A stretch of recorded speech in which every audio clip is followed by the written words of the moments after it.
What's up, good peeps? Welcome to the SupaDopeFresh podcast. This is your main man, BoloFresche. And I'm DeBlak. And we got number 1 of 8 here today with That's us. number 1. That's Big What's Bro. up, what's up? For y'all that don't know, Big Bro G-Lo. Number 1. Mr. Robinson. Firstborn. ATR Fine Arts, G-Lo. We're going to let him All those introduce names. himself. We like to invite our family out so you can get to know a little bit more about what we do. We do a lot in the art world, but Mr. Robinson, Yes. if you sir. please just introduce yourself. Let us know who you are, a little bit. All right, let's break bread. Yes, a.k.a. G-Love, a.k.a. that was back to my Navy He days. went back to the Navy days. Navy, Navy you know. Definitely we was wearing the You know. vest with no shirts. We're not Josie gonna talk style. about those right there. We're not gonna talk All right, about we're that. going to leave but, Casey and JoJo in the back. No, Angelo T. Robinson, ATR Fine Art. That's the main Word. thing we're gonna talk about. Doing the art, things like that. Growing up in the country. Yes. Country. Yeah, we did grow up in the country, dirt roads, barefoot, running on rocks. No shirt. Yes, We all probably that wore good stuff. during the summertime. We probably hardly ever wore a shirt in the summer. No. I just remember. Well, I'm just gonna keep it real. Since we live on camera, somebody might go back and look at the footage. I wore shirts. Gerald didn't wear shirts. Bolo, aka. I ain't put you out like that, Hey, Bolo. I was the little dude. though. I got spankings because I came in the house 3 or 4 times and changed shirts because I was trying to stay fresh all the time. In the There you country. go. There you go. Yes. So what's I think back as far as you can go. Yeah. Like, when did you first knew that you were interested in art? Well, I don't remember this, but Pop's mom told a story of Grandma Wanell. Okay. Said that they were looking for me out on the farm in the country. All the cousins and everybody was playing, and it was a house that we eventually ended up living in that didn't have no lights and bathroom and things. Right. And I was up there sitting on the floor, and she came up there, and there was paper everywhere, and I was tracing pictures out of magazines and National Geographics when I was 3. Wow. So she And said, you have no memory of that. I have no memory of that, but I remember her telling Pops the story that they found me up there, they seen paper, and obviously I had been going up there for a while, just tracing out of National Geographic and encyclopedias. So I don't remember that, but that's what she told me. And then the earliest one I remember is doing 25-cent 4-H posters for all my classmates and realized they was going to pay me. Oh, yeah. And then I came home about 3rd grade with about $6 worth of quarters. And Entrepreneur Mom thought I from stole the some money and I almost caught a Yeah. spanking. Yeah, we always talk about that. We had those early entrepreneurs. I was Yeah. drawing Ninja Turtles back in the day in jacked up trucks. And know I was everybody's only charging 10 cents. Would you get a quarter? He was making Dang, man.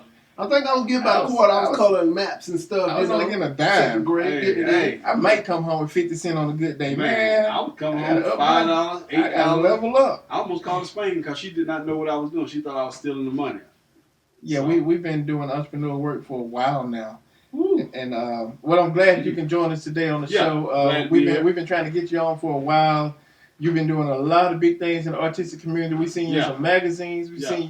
We've seen articles pop up. Yeah. You're all over social Popping media. up online. Yeah. Like, where's this? I guess I don't want to get too far ahead of ourselves. Let's talk a little bit about your journey from then to now. Right. So even if you want to start as early as like high school, Okay. like once you got into it and Right. and you Navy, like let's Right. take us through a journey, a timeline.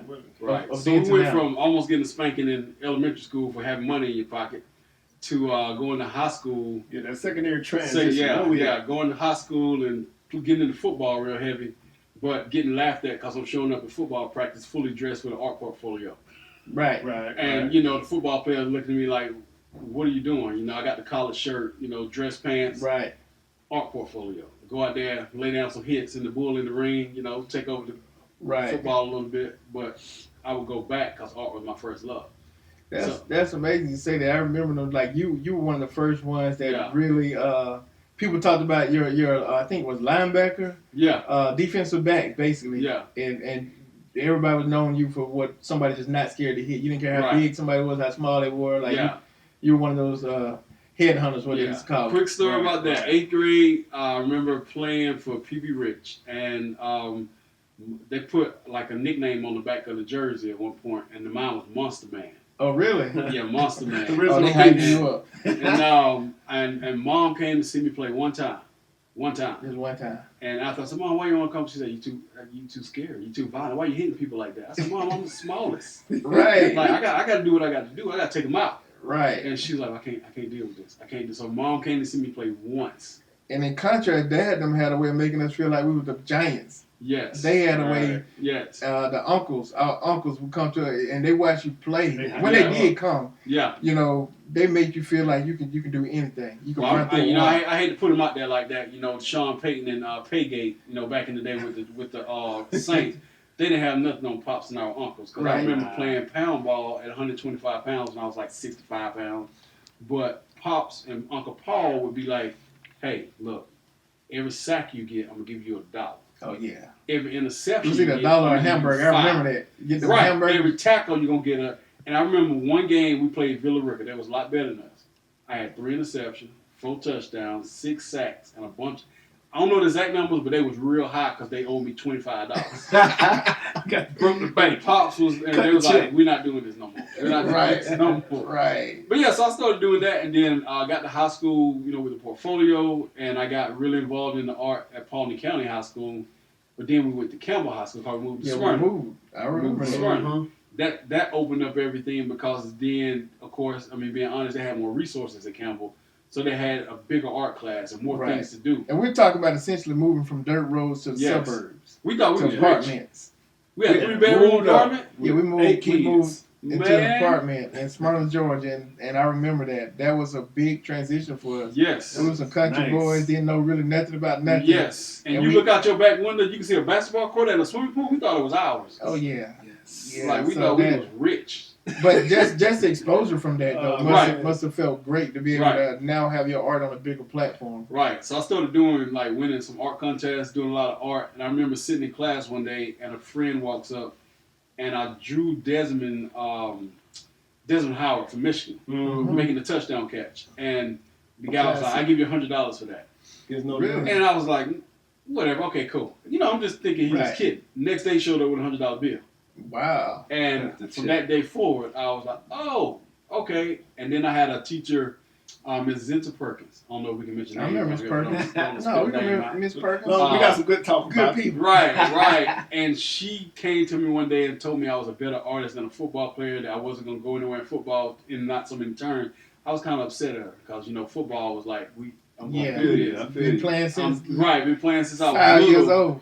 And I remember, you know, she used to grade my work a little tight, you know, fingerprints on the page. She give me a 7 out of 10. Wow. And I'm looking at my drawing like, I know this is better than everybody's in the class. Well, I got a 7. Right. And so she was like, well, you know, you got a fingerprint. Or the edge was bent. So she taught me draftsmanship. She taught me professionalism. Things like that. So you got exposed to all of that while you're in Smyrna. And then we moved back to Paulding County. And, you know, I became the president of the National Art Honor Society at the school. Went back to playing football there. But the bigger part was I kept doing it. I just kept doing it. And I remember the club was going to Pratt Institute of Art. I was so happy. And, of course, growing up how we grew up, how you going to come home and tell Pops you need $800? Right. So he never heard that conversation. Pops never got that conversation. I just came back to school and pretended like I told him, and I told the teacher I couldn't go because he didn't have it. So Miss Kathy, I believe Willer at the time, she was a little upset, not at him, but just that I couldn't go, and I left it at that. But I came back to school. I don't know the time frame, how long, but she said someone had taken care of it. So some sponsor paid my way, and I was able to fly to New York with the class and go to the Pratt Institute of Art. And that opened up. That's big time. Big time. For somebody seeing like that in New York, you know, being on a plane. I still haven't been in New York, man. It's like everybody been in New York in my family except me. Even my son, Jet, been in New York, man. I haven't been yet. That's a trip. We've been a lot of places, but I just haven't been yet. Free DeBlak. Let's get him out. Yeah, I gotta get to New York. I got a lot of people up there. I had clients up there I work for. Right. Just never been up there. Right. But I got up there. We stayed at the YMCA hotel, and that was probably one of the biggest experiences because it opened up. Going to there and seeing those huge pieces and seeing all the masters and seeing Salvador Dali and just all this stuff at the museums and being able to experience that was something, of course, like you said, we've never seen anything like that. So from there, you went into the Navy. Yeah. Did you always know you wanted to be an artist even while you were in the Navy, or is it just something? Funny story. Boot camp, first day of boot camp, I'm running, people are jumping. I don't know why they jumping. And I get there and realize there's a pothole, a really big pot, and I fall in it. Hurt real bad, but at that time the drill, your first day, you don't want to be no punk. You want to keep running. So I'm running limping, and my ankle swelled about as big as my leg. Oh wow! And they put me on crutches, went down. Put me on crutches, went down. Well, while I was sitting, one weekend they had to go do some things in a class or something. And I'm sitting there, and the drill instructor, they're trying to figure out how they're gonna do the flag. I'm like, "Oh, I'm an artist." They was like, "Yeah, Robinson." So they brought this flag over, and they said, "What do you need?" So I told them what kind of paint, and she came back next weekend with it. I did the craziest flag, of course, with a guy with the shirt off with the flag, and crazy flag. Right. And we'd be marching, and drill instructors would stop our class and be like, "Who did that?" So I went from limping on crutches to every Saturday having walking, like they call it, it's CHIT. I'm gonna say it because when I say it, it's gonna sound like another word. Right. But it's a chit. Gotcha. So he got the pass. I got the pass. He got the Right. pass. I had the pass. They didn't talk about it for not being able to run. Right. So they gave me the pass. I was going around to other people's companies drawing their flags. So the crazy part is in boot camp, don't tell nobody, but I never went to the gas chamber. See, I never went to the firearm to shoot the guns. I never had, even when my class graduated and was at graduation, I was sitting in the stands with mom and pops. Really? Sitting in the stands with mom and pops, watching my class walk, and when they walk, I walked down there with them and got my paper. So you ain't had this. I was just talking to my son about. He was in the Army National Guard. I remember watching them stand for 2 hours while the program went on before they can even march to receive anything. No, they couldn't move. No, they couldn't move. Just, I mean, and they was in the woods. They was at least 100 yards off. And don't lock your knees or you're going to fall. Yeah, they were saying, that's what they saying, you can't lock your knees. So they all trying to, they send that balance and they were saying people lock their knees, they just faint. You don't pass out. They just faint, fall out. Yeah. 2 hours standing, can't move, so can't scratch. I had to do some things, but just I mean, of course, I went through all the other hellacious stuff you go through. Okay. But just those were the memories. So within that, you found art. Like, yeah, that's amazing. I still did art. I painted all the flags, and then I went to my first ship. We went on a med cruise, and I remember we were going to Cuba, and the command master chief came by. He was like, "Hey, I hear you're an artist." I was like, "Yes, sir." He was like, "I want you to come paint a door for me. Paint my door." I was like, "Okay." Well, after I get off watch, you know, everybody did the 4-hour rotations, whatever. He said, "No, you don't understand what I'm saying. I need you to come paint for me." I'm like, "No, I'm the command master chief." So literally for 2 weeks while we in the ocean, everybody standing watching, sweating. Guess what I was doing? Wake up in the morning, go eat breakfast. I would go get a chair, get my paint, go sit at his door and paint. Working like them old dudes that get paid by the hour to wrap cups. Then I would come back. So the story now coming out. This man retired Navy, but I don't know how much work he actually did outside of art. Well, according to my wife, Ms. Train, we had a very different Navy experience. I did some hard work, of course, but no lie, even when they sent me to A school in Waukegan, Illinois, I painted with two other artists, painted a mural on the barracks. Okay. And then for the USS Mount Baker, my first ship, I designed the last ball cap and the cruise book. And my claim to fame is if you go on Facebook and search USS Mount Baker 8034 cruise book, there's a cruise book they sell for $250. Oh, wow. We didn't go say $250 because I didn't get one. Right. So no one knows what happens, but those books disappeared. But you can zoom in and see my signature, all my drawings in there. So I drew all the pictures inside of there. And the ball cap was the #1 selling ball cap. The captain had to limit people to only buy 2 that was buying.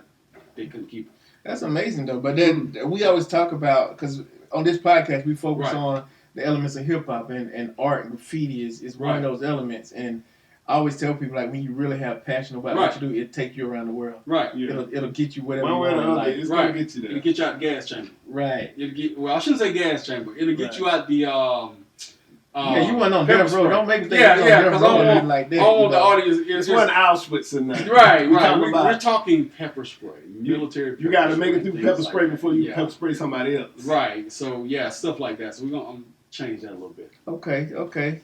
But yeah, I love the journey. Like we seen this journey, and even so from the Navy, you know, you're now retired. And you're one of the few of us that's able to do art full time. You know, that got to be a blessing. Like, how does that feel now? Oh, it feels great. It feels to be 46 and people still like when you gonna get a job, and I'm like, I've been working since I was 40. Right. And then the thing you just said about being retired, most people don't know. 10 years active, 3 years military police, 4 years in the Seabees, 14 years, 80% disabled veteran. I get paid every month. Cut the check. Every month. So, I've worked for 14 years. Right. So I'm already, like you said, I'm already technically retired because I'm an 80% disabled veteran. Right. 2 knee surgeries, ankle surgery, lower back pain. I remember the eye thing.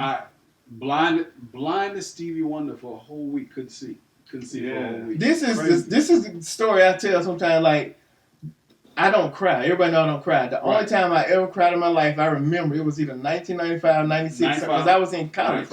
And I got a call that you had been in a car accident and you couldn't see. Blind. And the only thing I could think about was that my brother can't see and he's an artist. How is he gonna live? Right. Like we all had that thought, like, oh, he right. And I couldn't stop crying. I promise you, I couldn't, and I haven't cried since then. But when people ask me if I ever cried, that's the moment I remember. Right. And it was when, and now that you get to put a face to the name, right? Like it was when you lost sight for a while. Well, right quick, it was it was a Sunday, and we were going to the ship. My friend was driving a car, and I looked. We was getting close to the red light. It was a car stopped. I'm like, are you gonna stop? Because I'm seeing we getting close, and we're still going pretty fast. And I look down, I see him shifting down, but because I looked down this way, we hit him. I was turned to the left, and when we went like this, because I was turned instead of going forward, my head went forward, and the airbag came out. Oh, wow. So my right eye caught the blunt force of that airbag. Oh, wow. And I passed out, according to everybody, and I came back, and I remember thinking my face was on fire because it was burning like it was on fire. Oh, wow. So I take the seatbelt off, fall on the ground, on the pavement again, pass out again. Next thing I know, some lady yelling at me like, Mr. Roberts, you want to go to Navy Hospital? Now, I still remember this funny thought. I'm like, why are you asking me what hospital I want to go to? Just take me somewhere. Right. You know what I'm saying? Right. So they took me to Navy Hospital. It took like 5 doctors to hold me down. They was pouring water on my face, getting all the chemicals that they packed the airbag with. And what happened was those chemicals burned the skin off my face. Oh, wow. The skin off and we never saw you during that time. Yeah, you never seen it. So I was in college playing football and got wind of that. I remember. And I was just messed up with that. They showed me pictures and like all this, the skin was burned off. It burned off my lips, burned off here. And when I say burned off, like the chemicals, so it was like light. Right. I was light skinned. Strawberry. Yeah, I'm trying to call home and check up and see what the business is. I need to leave. I'm in training and stuff. It was a scary moment, but that's a great story from a guy that loses his sight. Right. To being able to see to now like continue to be like one of the best artists in his area. People hear the story, but that story is the most pivotal one of this whole journey because when I woke up from all the pain and I remember opening my eyes and it was black. Oh wow! I couldn't even. It was black. That, man. You I would have freaked out. You're gonna make my eye allergies gonna start acting up again. It's a bug in your If you drank the water, with the football thing, like tell me had a bone tumor, and when you get that point where I might not ever do what I love to do no more. So you got to think at that time I'm 20, 21, and so I woke up everything black, and I'm mashing the button. And the nurse come in, I'm like, I can't see. She's like, Mr. Robinson, stop playing. I was like, no, I can't see. And anytime the nurse would come over, and then she says, oh my God. That ain't good. Right. And so she called, another doctor comes in, he was like, oh no, that ain't good. And then they took me downstairs and they was like, do you mind if we bring, I don't care what y'all do. Right. So I hear all these people talking, they're, hi, I'm doctor this, like maybe 10, 20, I don't know how many. But Mr. Robinson, you're blind, okay? It's going to come back, okay? We don't know when. Oh, they don't know when? Oh, man. We don't know when. It's going to come back, but we don't know when. So it took when they sent me home, when I came home, they call it leave. Right. When I came home on leave, everything was blurry. I was seeing in black and white, and I couldn't tell whether he was a male or female. Oh, that's crazy. I saw him in black and white for like a month and a half. And then everything started fading back in. I could tell when you're male or female. I could tell, things like that. But that incident is pivotal because you'll hear what makes me do this now, how I paint, how I do art, because I have photophobia in this eye, crease in this eye, and a scar in this eye, which messes with depth perception and other things. Oh, wow. Yeah. He's like a binding man. $6 million man in the building. Yeah, so we're going to take a quick break, but we want to just thank you again for coming out, supporting SupaDopeFresh podcast. We're gonna dive a little deeper, get to know what you're doing now, and share some more stories with the people. Okay. SupaDopeFresh podcast. We out.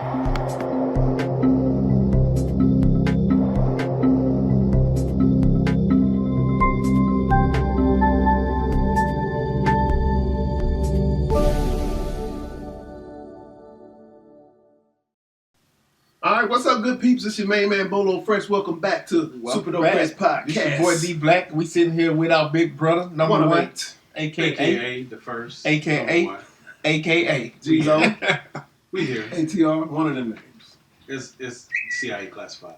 So yeah, we left off talking about an accident that really changed the course of how you thought and how you moved forward. Yeah. Really, and based on what you were telling us, like that may have changed your perception, how you see things in general. Like, for real. It did. It did. It took me. The biggest thing is it took me a while to accept it. Okay. So as you know, I still can do like I call institutional portraits, real every hair, every little tiny piece, but it takes longer and the perception is different. Gotcha. So it took me a long time, maybe to 8 years ago, to accept the fact that I don't see like I used to. And then once again, it was one of those old wise sages, one of them old mothers that I was somewhere at a church in South Carolina, and a lady came to me and she was telling me about my art, and just out of the blue, she was like, "That ain't no accident." She said, "That ain't no accident.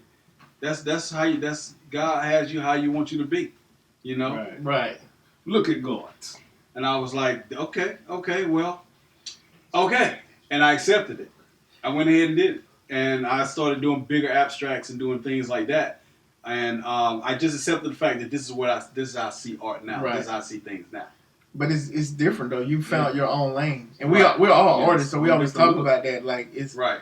Is we had to establish our own, because people used to try to compare us all the time and put us against each other. Right. And we will always say, no, he does that. That's what he do. Like I do everybody know I do watercolor. Right. You know, we all got a different lane. Yeah. Quick thing I was telling my daughter Jana about a month ago that one of the things like you said, we don't compete with each other. That I remember you used to draw houses all the time. Right. And he used to draw houses and one day I remember sitting down with you and showing you how to draw a horse and do a cat and doing animals. Right. Mario was an amazing, like, technical houses. I like architecture drawings. So we've always helped each other like that. We've always, done things like that. It wasn't never a competition as in who was the best, but we always competed on how did you do that. Right. And trying to learn how to do it. But we talked about it on the podcast. We had our younger brother, you ain't seen 78. Right. We did talk about how we used to compete in them coloring books. Oh yeah, that was the only competition. Coloring books in the Robinson household. Coloring book wars was serious. You wasn't coloring outside the lines. Hey, if you was scribbling or anything, I don't care. We don't care how old you was. If you scribble, you got kicked out the coloring book. And your page got tore out. It was the most disrespectful thing ever. You would tear your page out. And in this kind of legitimate society that we have, audience, our mother was the master. Oh, mom would. And kill if you went outside the lines and your stuff pictures. wasn't crispy, Mom might have been the one that started she was coloring like the real Jedi light, and then she would do the trainer. dark outline around the color. outlines around with the the real colors. man. It was so beautiful. I'm like, dang, showing us how to kill the Yes. details and put a little extra flavor on the art. Like she was like Yeah. the original Jedi art trainer of the family. Right. Yeah. Mom. But it's She was amazing serious. how we get from there to now. And I wanted to make sure we get into, like right now, you're down in Sonoya, Georgia, Newton, Georgia. And so much is happening down in that area right now. I definitely want to make sure you cover down some in of that. Zombie Land. Yeah, down in Zombie Yeah, Land. that's where they filmed The Walking Dead at. Yeah, so one of the things that, just jumping right into it, that happened was I helped create the Sonoya Arts Collective. Because when I moved to Sonoya, it wasn't known for, it's known for The Walking Dead. And there are so many artists, there's so many different types of art, so many different types of things. And what I did was I sent a letter to the editor of 85 South magazine and saying that, hey, there are more artists here than the one that you guys keep representing. No disrespect to her. I'm not going to mention her name, but I love her art, love everything she does. We're great friends. But they just kept mentioning the same person. So to the outsider looking in, it would seem like there were no other artists. Right. So came together, met at the Sonoya coffee shop, local coffee shop, and came together with some artists. We formed the Sonoya Arts Collective. Now we're a 501c3, got bank accounts, we have meetings, we tasted Sonoya, we've done art walks. We've come to a couple of events. The art walls are beautiful. Like I can't wait to go to another one of the art walls. Yeah, so we had done a lot of things like with some of them. right. It's been crazy. We got washed away at the Memorial Day Festival that we did. Oh yeah, that time we got rained man. out. I may or may not have lost 3 or 4 art pieces washing down the road in the rain. Yeah, man. It's a beautiful Fun town, stuff, though. It's a beautiful Yeah. scene. I love how the people come together Yeah. and they really support the art. But it just seems like you're like one of the nucleus of that whole scene. Like Right. everybody we talk to either know you have heard Right. or heard about you. Right. And you haven't been. How long have you been there? 3.5 years. Yeah. In 3.5 years, I know one of the things I said I was going to do when I moved down. I told people that I was, going to do art and do some things, and everybody said I had to move to Atlanta. Got to take your art to Atlanta. Yeah, Got to go to Atlanta. They're not going to like what you do. Now, I'll be honest with you. The first couple of memorial festivals, I had my Crayola Feeling series. What is that? What? You just throw in paint. What is that? You just glue stuff to the canvas. But guess what? That's what I do. So I just kept bringing it, kept showing it. And the patience factor or being the creative, as your vision. That's what you bring it to the world. I respect that about you. Like, confident. Never changed. He never switched up his style to please other people. Right. Like you did your art. Right. It was almost like you did your art for you, and people had to navigate to that. Well, we get in where you fit in. Yeah. Because we all of us have had people come to us and want us to do black art. Why don't you do African American? Y'all should be doing African American art. And we didn't grow up in a fully African American environment. I was the only black kid in every class. All of us were probably the first black when I kid on every graduated team. from Baldwin County, it was maybe 400 and something, 350 to 450 seniors, and less than 70 seniors that was black. We promoted diversity before diversity was a buzzword. Exactly. And I like that theme continues to go forward, like in everything we do, and especially in what you do. Right. Because I'm trying to find a good way to say it. Where you at right now? I may have seen two black artists. I'm usually the only person that look like me in the coffee shop. Right. I'm usually the only person that look like me. Let's just put that out there. Walking around. But you fit in. They show you the same love. It's all right. And there's nothing, like you said, there's nothing against them because this is a beautiful town and they embrace everything. And I love that town. Right. Yeah. Right. But that's just how it is. That's just that there's no one else that's there that does what I do in that sense. And what I'm trying to do, like I said, through spreading diversity, if there is someone, let them come forward. Like, come and join us because it's not what you heard or what you think or even what you may feel personally. It's not like that. Gotcha. But it was a challenge at first, not from the people, but just like you said, you get tired.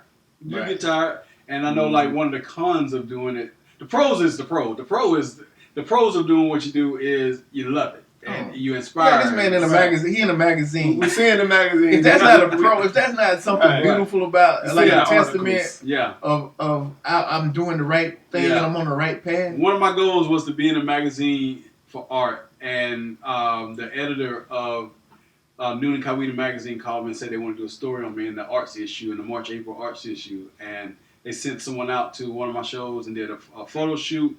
Then they came to the studio, did a photo shoot. We was having another event that day. We've done a couple of events together. And they did the photo shoot. And one of the most beautiful thing of the whole article was they left all of my words in.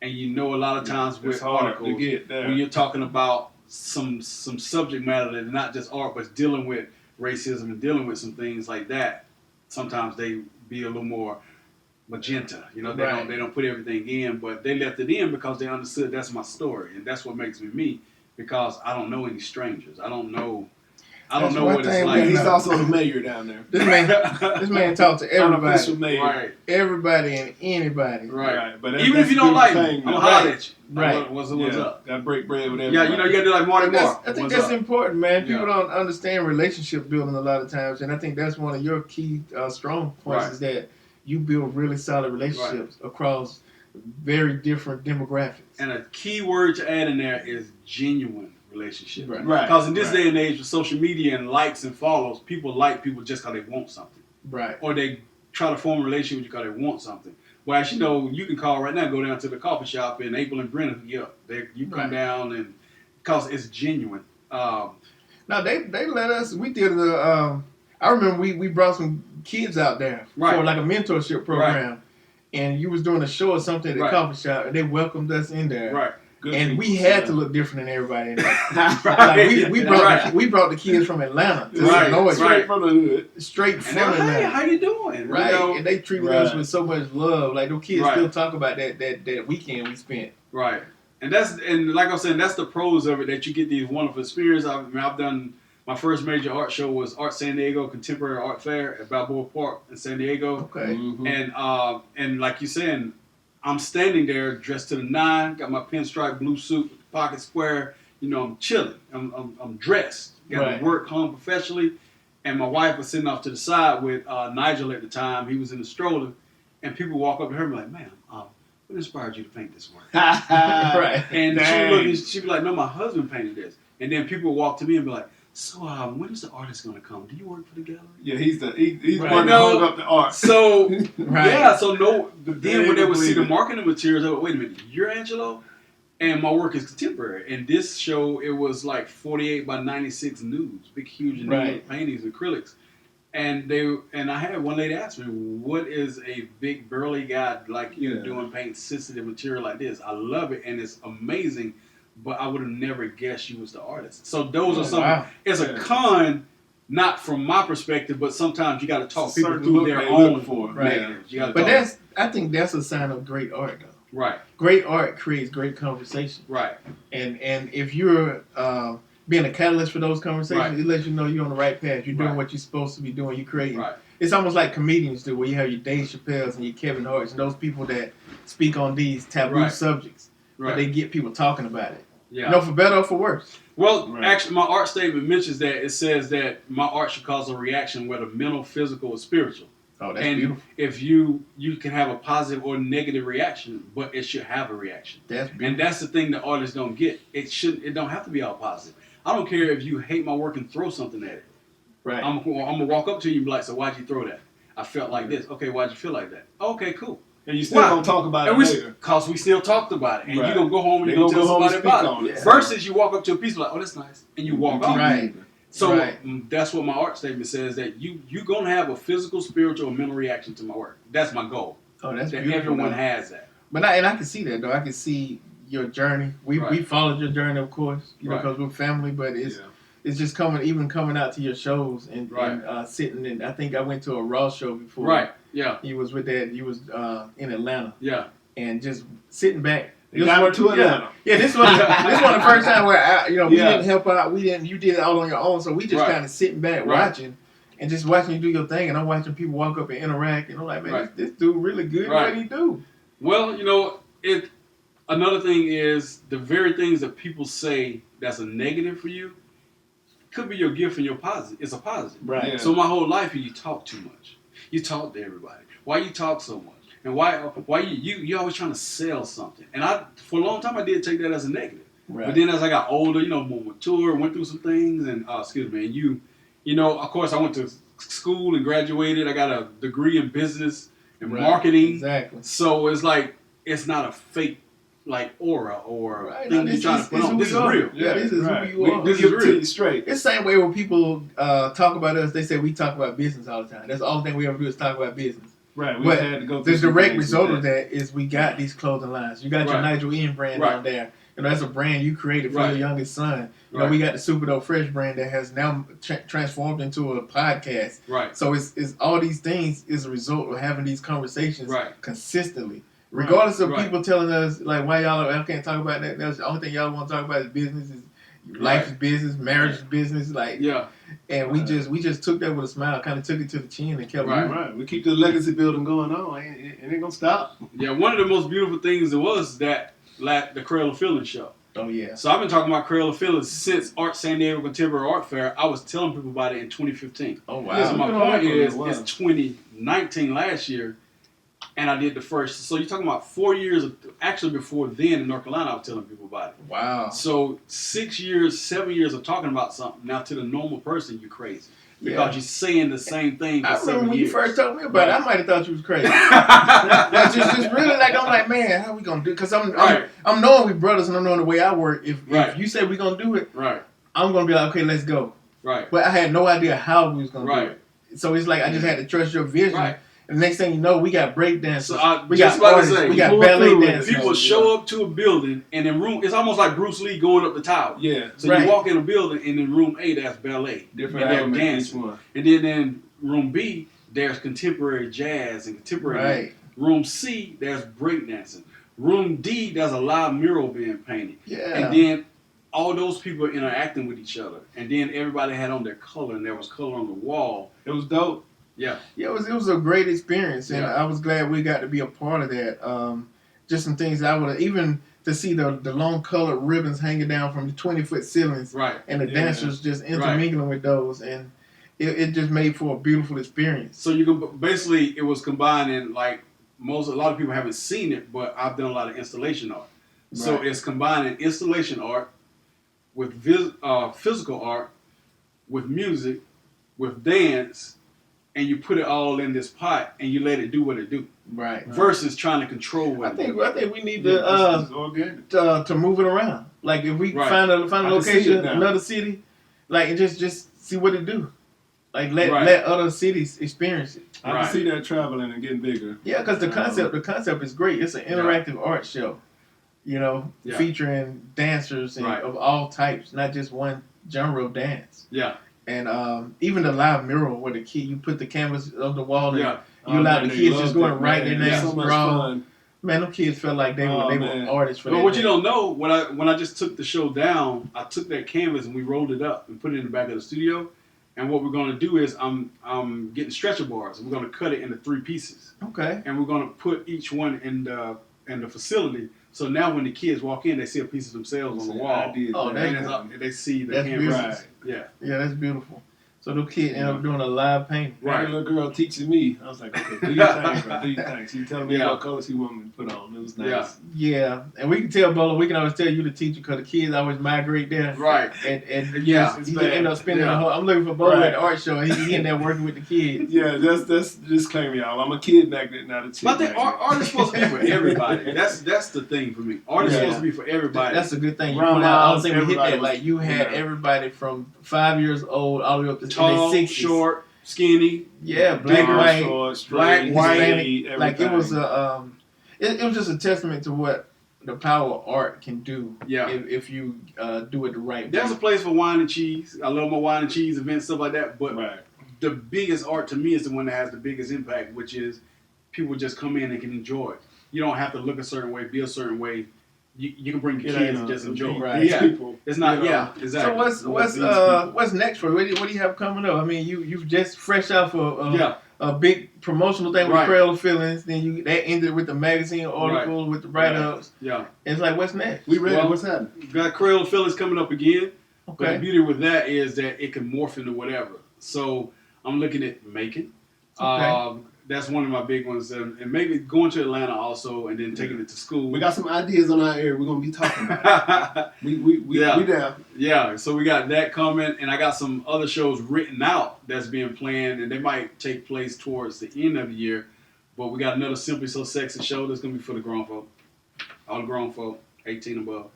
There is, so got that one coming, and I have a big one, kind of like the Curl of Feelings I've been talking about for years. But this one right here, is called Let's Talk About Sex. Okay. Oh. Yes. So hit with the whoa. Yes. But it's to bring a conversation where you can bring in traumatized people. You can bring in organizations. You can same kind of way we brought in Cradle of Feelings with people. Right. You can bring people in to have a positive conversation, to talk to kids and talk to trauma and have art that represents. I mean, if anybody can do it, I'm a believer now that you can do it. You can find a way to pull it off and create these conversations. And a lot of these conversations these spaces may feel awkward or they may feel stressed, but it's needed. Through art and everything, you create a safe environment to have these discussions. And I think art should do that. Yeah. We got one. This one's going for all of us. It's called From the Pope to the Pulpit. Okay. And is to bring right now. We can all 3 of us. We can sit down and have coffee with anybody. Right. You don't have to be a certain religion, or a certain place, a certain thing. Right. This is for that you could have a preacher over here preaching and a priest over here and a nun over here, but they can have coffee. Right. They can have a donut. They chop it up together. Yeah. So that show will be to bring that. We've actually seen that in our family. Right, in our family. So it's proven. It's proven. We got to show the rest of the world. So we want to thank you again for coming out. How can the people find you on social media? Everywhere. Nah. He definitely is everywhere. He got about 5-6 profiles. ATR Fine Art on Instagram. www.atrfineart.com and atraininternational.com. ATRANG International. There you have it. You have it. And through that right there, you can get everything. Well, thank y'all once again for this is SupaDope Podcast, SupaDopeFresh Podcast. I'm your boy DeBlak. And it's your main man, BoloFresche.